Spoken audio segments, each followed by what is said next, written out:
Ian Fleming creates James Bond in 1952, and by the end of that decade, the character has made quite an impact in the world of popular literature. In the 1960s, Secret Agent 007 becomes a cultural icon. But James, I need you. So does England. In the summer of 1977, the success of The Spy Who Loved Me firmly establishes the character's enduring popularity and gives producer Albert R. Cubby Broccoli enormous clout to make his next 007 adventure the biggest yet. For James Bond, the sky is no longer the limit.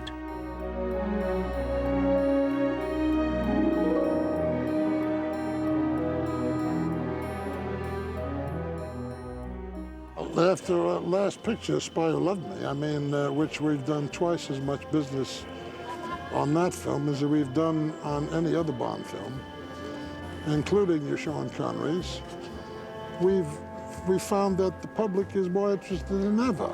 At the close of The Spy Who Loved Me, filmmakers announced the next Bond film will be For Your Eyes Only. With the resurgent popularity of science fiction, Cubby Broccoli and United Artists quickly decide to change course and film Ian Fleming's third Bond novel, Moonraker. James Bond into space, out and beyond, 007. Fleming's story of a mad industrialist who builds an ICBM with an atomic warhead aimed at London is considered too tame for the times. When he wrote Moonraker, it was a little piddling rocket that went up to destroy London. Well, I mean, nobody would notice, you know him, especially when you've just done a movie in which somebody is going to destroy the world. We have to advance ourselves with the story. The filmmakers keep the name of the villain and little else. Work immediately starts on building a story. We were very interested in making a spectacular film, a sort of extravagant film. That was the concept, bigger and better. Cubby decided we had to go into space. And at the time, NASA was planning to get their space shuttle off before our film got off. We were hoping to coincide with the shuttle going up for real, and we would open our picture with a shuttle in it, so that would have been marvelous. The concept of James Bond in space seems irresistible, but Cubby Broccoli wants to make certain the film will be based on reality. We're not science fiction, we're in fact science fact. With that edict, the writing process begins. The working process on any Bond movie, in terms of writing the script, is a fairly communal activity. It's all done by committee, it's a team. The beauty of the Bond films is that there was no hierarchy in when it came to ideas. You could have been the accounts assistant and come up with some really outrageous idea, and that would have been taken on board. We seem to know what the public wants. Obviously, we had to go for something, so we went for the action and the comedy. One of the problems with writing a James Bond movie is to find places to go to which are exotic and exciting, which nobody's ever been to before. I went out with Bill Cartledge to India and Nepal, and we looked around to see what we could do there. From that scouting trip, we reckoned that we'd need a lot more preparation than we had time for. Ultimately, we went there with Octopussy, but it has to be right for the story, and we just couldn't see the elements. For one key location, the crew travels to Brazil. I came down here on a trip and suddenly saw all of this, and, well, it gave us an idea. Cubby was taken on a trip to Iguazu Falls. He looks at this location, which is the second largest falls in the world and had been totally unexploited by filmmakers, and says, well, we've got to shoot some of our James Bond film there. In those days, the Concorde actually flew from Paris to Rio, and it was a 5-hour trip. We were flying around Brazil in private Learjets, going to Manaus, Rio de Janeiro, Iguazu Falls. San Salvador. Decided, well, you know, Brazil has some potential. Never have I felt more like James Bond myself, staying at the best hotels, beautiful women, beautiful situations, and getting paid for it. We then fashioned a sequence for the Rio Carnival. What we did, the Mardi Gras, we shot a year before, the real one. Now, I mean, that is a major, huge event, and although the script wasn't finished by a long shot, we did actually mount effectively a documentary kind of unit. I went with Claude Renoir and a camera team, and we shot the real Carnival and the Mardi Gras. With the story coming together, other factors affect the filmmakers. The The British government at that time decided that it wanted to change its tax laws. There was a feeling that it was necessary to move out of the country. And I had worked in France, so they asked me if, without losing production value, we could do the film in France. And it was a tall order. And I said, after sort of surveying all the studios in Paris, provided I get every studio in Paris. We took over all the stages, which didn't make us too popular with the local film industry. Even for a film as large as Moonraker, some ideas proved too ambitious at the time. There was two small aircraft called microlights, and they were based at an airfield in Oklahoma. So Cubby suggested that I go out to Oklahoma, look at these aircraft, decide whether, what we needed, how we were going to film. The planned sequence is ultimately dropped from the film, but not from the minds of the filmmakers. So these never made it into the final film on Moonraker, but we did use them for Octopus in the opening sequence where Bond uses it to make his escape. An element which cannot be ignored is the movie's complex special effects. At first, the producers turned to some of the most prominent companies in the United States. One of the agents came in with a demand that was much more than we thought it should cost, and a percentage. I forget the name of the guy, but whoever it was then said, yeah, we want 2% of the profit. And I said, we can't do that, that's ridiculous. At which point Cubby Broccoli showed them the door and said, thank you very much, and then turned to us and said, now we're going to do it, boys. We didn't have the time to do any opticals. It was very difficult in those days to figure out how in the world these things could be done. We had quite a few hundred shots to do in space. We had front projection, we had rear projection. We had rotoscoping. I came up with this idea, which is not a new idea by any means, and that was to wind back in the camera. Shoot elements and then wind back the film in the camera, and then shoot the element, another element, wind back the film in the camera and shoot another element. And of course we started to do this and we all got very nervous. You had to get them all lined up so that none were superimposed over another, because that would give away the fact that these were shot in separate elements. So we did a few tests and we realized that it was quite a way of actually achieving a fantastic quality. Derek Meddings and his crew take over Pinewood Studios to shoot the effects.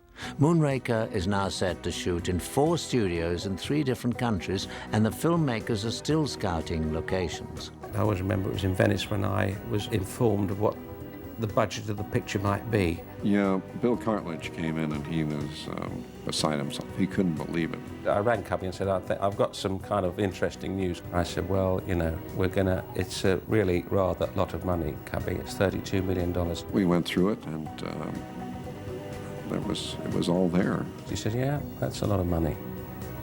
It is a lot of money. But there you are, you see. Things cost a lot of money if you want to do it right. He was kind of always very cool about that. Enjoy your flight. One element which must be done right is the film's pre-credit sequence, climaxing with the most ambitious fight scene ever filmed. I had an idea that I'd written up and put in a drawer. Michael Wilson came to us and said, look, I've got this crazy idea about having Bond being thrown out of the airplane without a parachute, and do you think you guys can do it? There were several problems with this. One is that could parachutes be made small enough to fit underneath clothing so it wasn't obvious? The other problem was shooting in Panavision, wide scope. All the lenses were very, very heavy and very big. The fact of the matter is that you have a camera on top of somebody's head. That was going to become a major stumbling block. Everything's fine, funnily enough, when you're in free fall, but what really becomes dangerous is when you decide to pull the parachute cord. Well, the G-force is colossal. It'll break the neck of the camera operator when he opens up his own parachute after free falling. I was in Paris, down around the Boulevard Saint-Michel, and there was an old camera store there, a lot of secondhand stuff, and in the corner I saw something that looked like a wide-angle lens, very small, and I said, what is that? And they said, oh, that's an old Panavision lens. Panavision lenses with glass, of course, quite heavy, and this was a plastic lens. I said, well, Panavision rents everything. There's no... Well, that was an experimental model that somebody made, and they never used it. We actually built a special camera. They made a titanium body, very lightweight. And so a great deal of research had gone into designing and building a helmet camera that could carry 100 feet of film and possibly an anamorphic lens. Cubby wasn't very sure it really could happen, but he told Michael, okay, go out there, you can try it, but do it way before we start principal photography, so if they don't do it right, we can do something else. John Glenn and I went out to California. I again broke the sequence down into very easy, manageable pieces, and all I wanted was looking for were 3-second cuts. Each time they went up, they'd do a 3-second cut. We went down to Pope Valley, and the star was Roger Moore, and as you know, BJ's different look than me, and I was much more like Roger Moore, so my very first stunt job, I got to double James Bond. And he throws his arms back and he goes herring down and catches up with B.J. Worth, who was playing the pilot. I was a world champion, the captain of the U.S. team as a world champion, and my partner was a free-fall photographer. Despite the lightweight camera, cinematographer Randy DeLuca must still create a special technique to soften the shock on his neck when the parachute deploys. He used to tie a rope around the parachute so it would open very slowly. And when you think that you're doing free-fall stuff, the ground is coming up very quickly. And it would take him 2 or 3 times longer to deploy his chute. The boys made 88 jumps, and John Glenn would edit the material as they did it and tell them exactly what to do in each jump. I would get the rushes. We'd run it the next day on the airfield. We didn't know much about making a movie. I knew really very little. And John Glenn taught us a ton of stuff. He sub-directed and edited and put the whole sequence together, and that's how we got the parachute jump sequence. With deadlines looming, Cubby Broccoli and Louis Gilbert cast the key roles in Paris. I'd made about 3 pictures in France before this one, and I knew a lot of the technicians and I knew a lot of the actors, and I knew that Lonsdale spoke very good English. They wanted a French actor because it was a co-production, and if you make a co-production, you had to have a French actor. So I met Louis Gilbert, and immediately it was settled to be done. Voila, so. Michael Lonsdale is a very fine French-speaking, English-speaking actor, totally bilingual. It is wonderful to be the villain and say, I'm going to destroy the world. The end of civilization as you know it. The role of Dr. Holly Goodhead is cast through a chance encounter. I happened to meet her on a plane, actually. It was very strange because I was assigned the seat next to him. And at the time, he was talking about this movie, and I wasn't really interested in working. I just wanted to go home and be with my friends and get away from it all, you know. And, but I thought that was very odd that I would be assigned the seat next to him anyway. And I thought that at the time, wouldn't it be strange if this was the next film I did? And it is. She was American, very different from the other Bond girls. She had a very cool exterior. 48 à première. Your powers of observation do you credit, Mr. Bond? It is Mr. Bond, isn't it? Well, James, to my friends. Holly Goodhead. The name of Holly Goodhead was something I came up with because obviously it was very, very Fleming. I have to be honest, I have to say that I actually like that I have one of the more obscene names. I do. Some parts are cast close to home. The part of Chang is played by Toshiro Suga, who is Michael Wilson's Parisian Aikido teacher. By popular demand, Richard Keel returns to the role of Jaws. We actually shot Spy with 2 endings, as you know. He sort of comes out of the water and he's fine.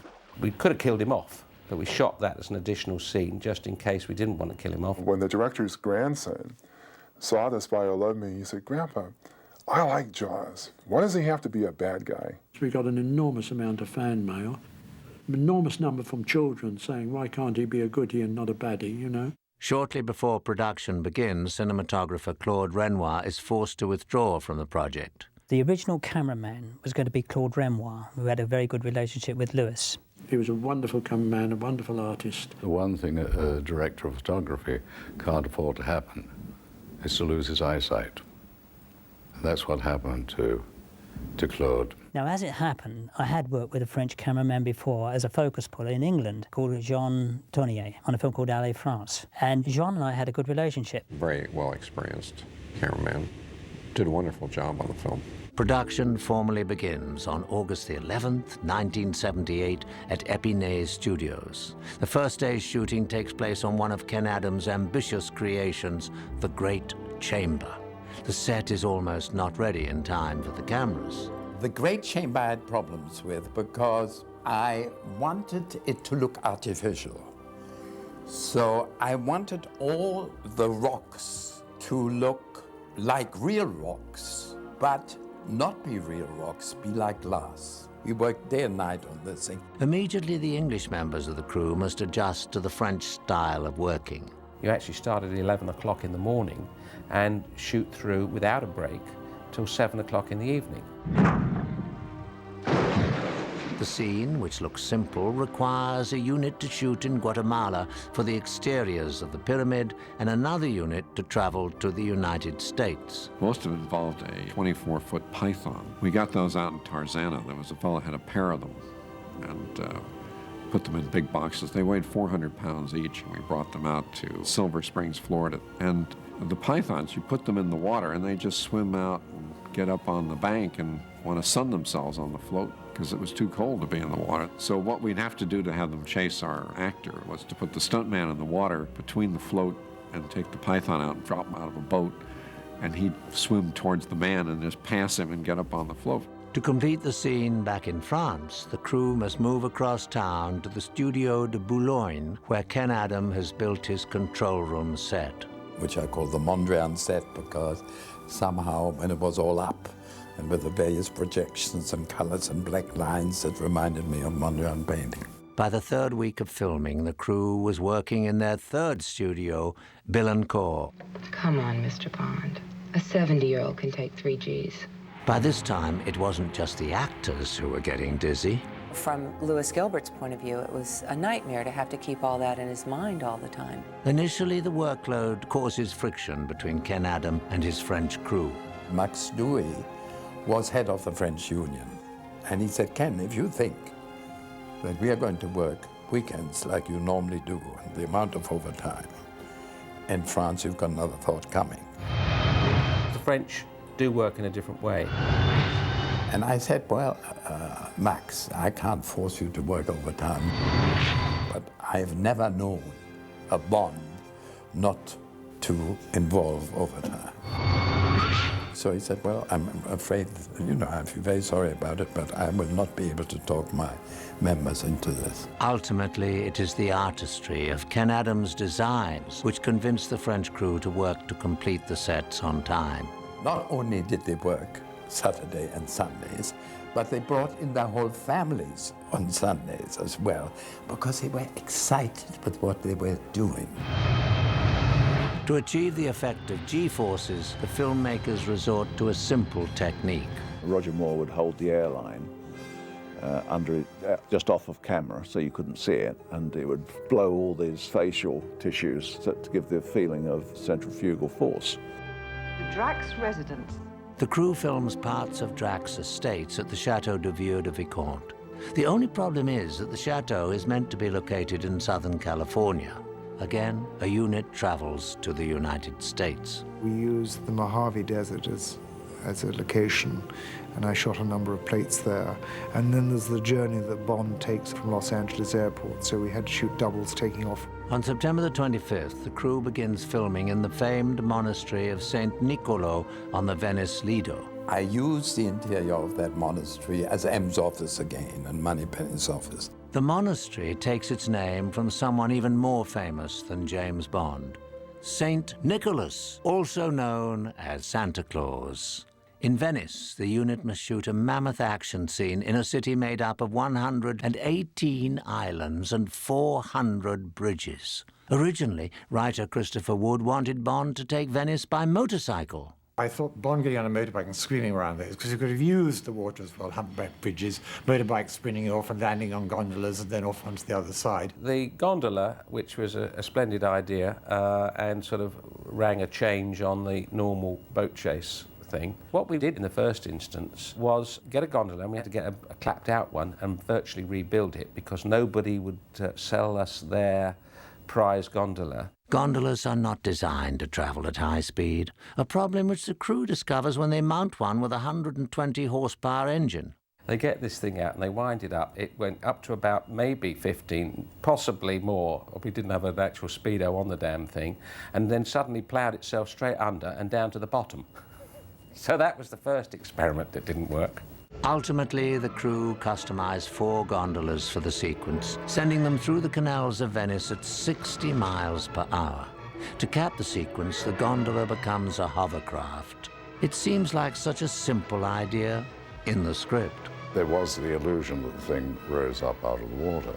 And so I'm sitting there in a nice grey silk suit on the thing and push the button, and the thing starts to rise up out of the water, and then whoop, and it throws me into the lagoon. There are 40,000 tourists watching. They think that's rather fun. I don't think it's very much fun at all. I have to go and change my suit. We've been given the impression that all the tourists had gone away by then. Well, I can tell you they haven't. 5 times it tipped over. Luckily, I only had 5 suits. One more take and we wouldn't have been able to do it. We shot at the time when there were thousands of tourists, and to try and clear St Mark's Square with the police was impossible. Perhaps the most complicated thing of Venice was the amount of people that we had to contend with that wanted to watch us shooting. The police said, don't worry, we'll keep the crowd back.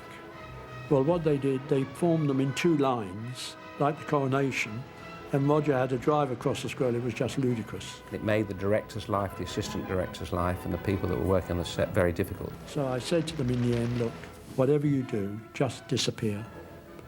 Just take all the police away and don't worry about it. You can't control ordinary tourists. They don't know there's a film going on. Well, of course, they all reacted as they would react. They all thought, what the hell is going on? I was absolutely petrified. I said, I'm driving this, people don't know. I'm going to hit somebody. I don't have that much control of it. You had to be a bit tricky with that because it was a very unwieldy vehicle. Venice proves to be the 11th and last time Bernard Lee appears as M, a role he created in Dr. No. I think I can recall you mentioning it. I remember a lovely story because my wife was there and Geoffrey Keane. And we were all going out to dinner. And we met down in the downstairs in the hotel where we were all staying. And suddenly Bernard saw it, he got a piano there. So he started down playing the piano, and all the people sort of sitting round were fascinated. We said, come on, Bernard, we must go to dinner now. And he said, no, it's all right, I'll come in a minute. And we waited. And we said, look, we've got a table booked, Bernard, we're going. All right, old boy, you go. I'll follow you in a minute. He never came, and when we came back, he was still playing at the piano to this adoring audience all the way around him. Oh, he was a wonderful man. He really was. I love that man. Mr. Drax will see Mr. Bond in the drawing room, Miss Dufort. In November, the unit moves back to France, where they take advantage of the local architecture at the Château de Gaumont, the new Pompidou Centre, and even some local mining shafts. Eventually, the crew even shoot at a hangar at Charles de Gaulle Airport. But it is the amazing production design by Ken Adam which brings the film to life. Astonishing, you know, each time we went to a new set, I had a real shock. The Ken Adam sets were extraordinary. I mean, I can't even believe how incredible they are. I think for the audience, you know, the Ken Adam sets, like in Moonraker, you know, were why the film was such a big success. Director Gilbert films many record-breaking moments, including the largest amount of breakaway glass ever used in a single scene. 3, 2, 1.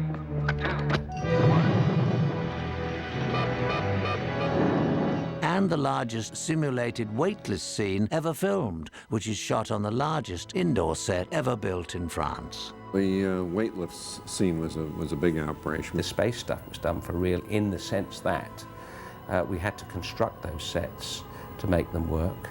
We did have to suspend people. It was very, very difficult to keep them out of people on wires. That's done with you wear a harness underneath and you've got cables going, and you can do different movements, you can do somersaults. We had principals weightless, which is always difficult. You know, I loved it. It was like being a trapeze artist or a bird or something. It took hours and hours of rigging, days and days of rigging, and to get it right.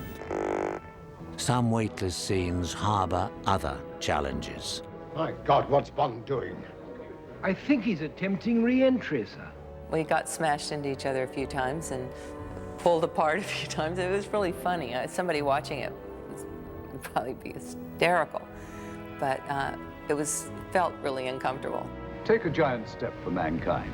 The camera was on the floor and shooting upwards, and I was suspended on a little wire, very thin, and up I went, 15 meters.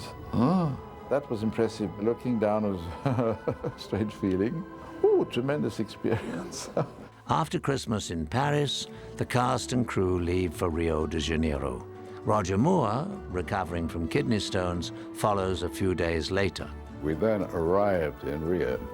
The plane landed, I could see the unit shooting the arrival of Concorde. And then, of course, the plane went over to a special area. I had to get off, go in, get made up, get dressed, get back on the plane, and then walk down the steps for Bond arriving in Rio, not me from renal colics. Within 2 days, the crew begins filming the most challenging stunt sequences in the movie. We had a fight on top of the cable car that went up to Sugarloaf Mountain. It was a very difficult sequence to do because we had these guys fighting on the top. What we did is have a normal size stunt fellow, and we had Dickie Graydon, who was very small. I actually doubled for Richard Keel. It was considered that I would be able to double Roger Moore because I was that much smaller than Roger. The first time you go up, yes, there's an experience that you have where it's very exciting. That's when the excitement and the fear, it's very closely related. I remember the production manager, Bill Cartledge, kind of watching these guys rehearse all day. I started saying it doesn't look too difficult to me, I'll probably have a go myself, in an attempt to get the price down. They said, Bill, if you'll go up on top of the cable car and just stand there and just ride it up and back, we'll do your deal. When actually called upon to do so, I think I remember being obliged to pay the original price suggested. We couldn't be attached by wires because we were weaving in and out of the structure at the top of the cable car. You're always grabbing something because it's always good to be in contact with something secure when you're in that situation. We were like about 2,000 feet above the ground, and it's like the size of a billiard table, if you like. There was one item of the fight that I felt was unreal to be unattached, and that was when I had to fall over the edge of the cable car, grab a rail with one hand, and hang over the valley. He had his harness on underneath, but he didn't have the cable ready because this particular shot was going to take place a little later in the day. And Louis Gilbert is over on the land, and he shouted across, is the stuntman ready to fall over the side? And of course, Richard didn't have his cable on, but he was so brave, and he didn't want to sort of embarrass everybody by saying, well, I'm not ready. So he actually did the shot without the safety cable on. So when I was falling down over the edge, I hung on to the top of the roof with my hands to act as a brake. I still nevertheless went over the edge. I was so worried about this, and suddenly he fell and was hanging by his hands over this, 1,000-foot drop. And that was a very nasty moment because there was nothing else you could do but go for it and hope it worked. I just forgot to say cut, and the chap was hanging there, and suddenly my assistant nudged me and says, cut, cut. He said, cut. It was so dangerous and it was so realistic. I could just see this poor man falling, you know. That was probably the most dangerous feeling I've had doing any stunt in my career.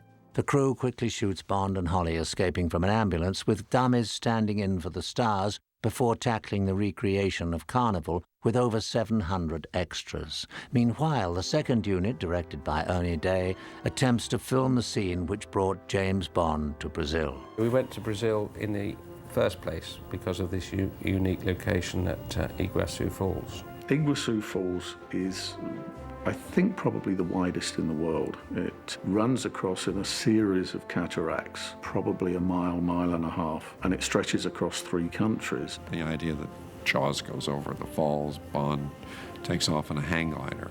Trying to shoot that sequence at Iguaçu on those falls was going to be more than a little tricky.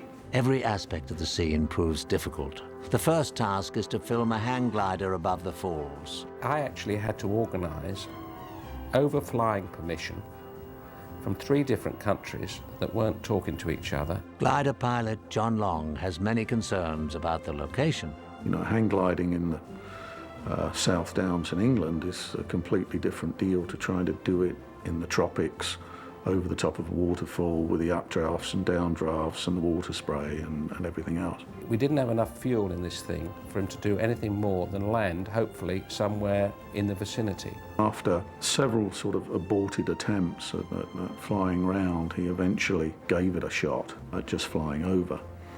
Lost lift, lost control, crashed into the trees and ended up with us all rushing down into the jungle to retrieve him. The shot of a real hang glider going over the falls is scrapped. The next challenge is to send speedboats over the edge. Our task was to maneuver this boat into a position just above the edge of the fall, so that on cue we could release it, and we'd have cameras set up down at the bottom of the falls to see the boat come over and crash down into the bottom. After days of work to manually position the boat near the falls, the crew is finally ready to shoot the big event. We got the boat out there. Despite my pleas, they said, no, you know, cut it free, release it, which we did. Of course, it was by nature an experiment because nobody quite knew what was going to happen. The boat came down and immediately impaled itself on a rock, absolutely right on the edge of the fall. It got stuck. It actually physically got stuck right on the edge and didn't go over. I think the front 3 feet of the boat were over the edge, and the back of it was firmly jammed on the rock. And it sat there teetering on the edge of this huge, you know, the 2nd largest falls in the world. And to get the scale of it, there was a little pimple sitting right on the edge of the rock there, and it failed to go over. The water at that point was, on average, probably about 4 feet deep, solid water pouring over the edge, and it's 300 feet straight down. In a very foolish, weak moment, I said, well, if we get a helicopter, and we'll fly out with a helicopter, and the helicopter can lower me down onto the boat, and I'll try and push it over. We got this helicopter going, and John Richardson himself, off of a wire, suspended from the helicopter, was actually dangled over this speedboat. It actually dropped me in the water 3 times, and I disappeared underneath. Then into the bushes on a little island twice, and eventually managed to get in the water, and I was sort of up to the chest, holding onto the boat, trying to shift it, which I couldn't do. Some stunts are performed on Bond films which never get to be seen. We tied a rope from my harness onto the cargo lifting point underneath the helicopter, and we flew back out.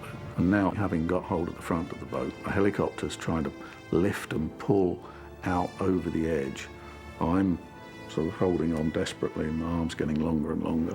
And the noise from the falls is tremendous. You can't hear yourself speak when you're very close to it. Suddenly, over the top of it, I could hear this ping, ping, ping, ping, ping, ping, ping noise, and I'm sort of trying desperately to figure what on earth it is, until I suddenly realised it was the stitching on my harness breaking, 1 ping at a time. So with that, I let go. Now that in itself was probably a bigger and better stunt than you're ever likely to see in the movie. But that was just to get to the stunt. As luck would have it, it poured with rain about 100 miles upriver overnight. When we came out in the morning, the boat had gone, so I was extremely relieved. The sequence is ultimately completed at Pinewood Studios using miniatures. The boat chase itself must be filmed in Florida. In the end, including background plates and special effects shots, the falls appear on screen for less than 1 minute. James Bond proves unable to conquer Mother Nature. Moonraker launch program, now commencing. The question remains, will the filmmakers be able to have 007 conquer outer space? The responsibility rests with one man, Derek Meddings. Derek Meddings was, he personifies the word unique, because there was nobody like Derek Meddings. I think he was probably the greatest moral director. I think that's the term he would like to be remembered as, that we've had in this industry. Yet Meddings and his crew choose the most risky technique to achieve the effects in Moonraker. One mistake, and each multiple exposure shot must be recreated from scratch. Now, the only problem was, of course, that the shuttles, when they were flying in space, if they went over any stars, the stars showed through the black area. This meant tracking blackboards that covered up parts of the area because we knew there was going to be a a space shuttle there. Because we had a grid in the camera, so we knew roughly where the shuttle was moving from and to, and we would have all the stars, and as the shuttle approached, we would fade the stars out, and as it went over them, we would bring them back in again. It was a nightmare. How the heck we ever got this to work, I'll never know, but in the end, we were doing it without even thinking about it. It just became a matter of course. We had seen Kubrick's Ring space station in 2001. So I wanted to come up with something rather based on a mobile, like a sculpture. And Derek eventually built the big model brilliantly. It was probably about 20 feet across. It was on the 007 stage at Pinewood. One of the greatest shots for me in that picture is the way the space station is revealed, that you start at the top of it, so the sun is hitting it, and then you gradually reveal this whole mobile, rotating, I think is a wonderful shot. And the revealing shot that we did, I lit, the whole thing was lit with one light source. The 007 stage at Pinewood was used for just shooting models and the weightless people floating. The single most challenging shot has the entire crew holding their breath. The laser battle at the end of the film involved 48 passes of film in the camera. 48 passes on one piece of negative. Which meant that the film went through the camera 96 times because it had to be wound back. The more you handle the film, the more opportunities you have of something going wrong. The danger is that you pre-expose it, or you don't reload it in the pitch dark, or it gets a scratch from going through the camera. It was terribly nerve-wracking because they had spent, many hours filming. This little piece of film suddenly becomes like gold dust, or even more precious than gold. You would take it down to the lab and hope you got it right. We started off with 20 takes, and by the time we'd finished, we were down to 6 because something had got screwed up on the way down. Even I got a bit nervous at that point. Said, look, don't keep telling me it's going through the camera every day. I prefer not to know. Just tell me when it's over. Moonraker 2, liftoff. For Derek Meddings, Paul Wilson, Robin Brown and the effects team, it is not over by a long shot. Using magnesium flares and projector bulbs to simulate the flaming exhaust, Derek Meddings creates the most realistic rocket launches seen on film. Meddings must create the contrails of a space shuttle in flight. To achieve this, Derek used salt. We had a very, very small shuttle, and it was hollow, and we filled it up with salt. It was pulled up on wire because all the salt inside it emptied out and gave us this lovely sort of trail which looked like the smoke from the rockets. Meddings must also figure a way to realistically blow up a space station in the vacuum of space, where flames will not burn. He suddenly had this brilliant idea, and he got a couple of shotguns, and we closed the stage down, sealed all the doors, and we shot it to pieces with 12-bore shotguns. Lewis Gilbert's remarks when he phoned us were, wow. I think the combination of Paul Wilson and Derek will never be matched. A great credit to Derek Meddings. Very, very clever. The wonderful models. Brilliant. The groundbreaking special effects earn Moonraker an Academy Award nomination. For audiences, the film is truly out of this world. Filmed in 4 studios, 7 countries, 3 continents, and costing more than the budgets of the first 6 007 adventures combined, Moonraker is larger than life in every respect. If this film is as good as we think it is, they'll want another one. I hope they do. In the summer of 1979, Moonraker smashes box office records around the globe. James Bond once again proves that no challenge, not even outer space, is too big for 007. Take me around the world one more time. Why not?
take my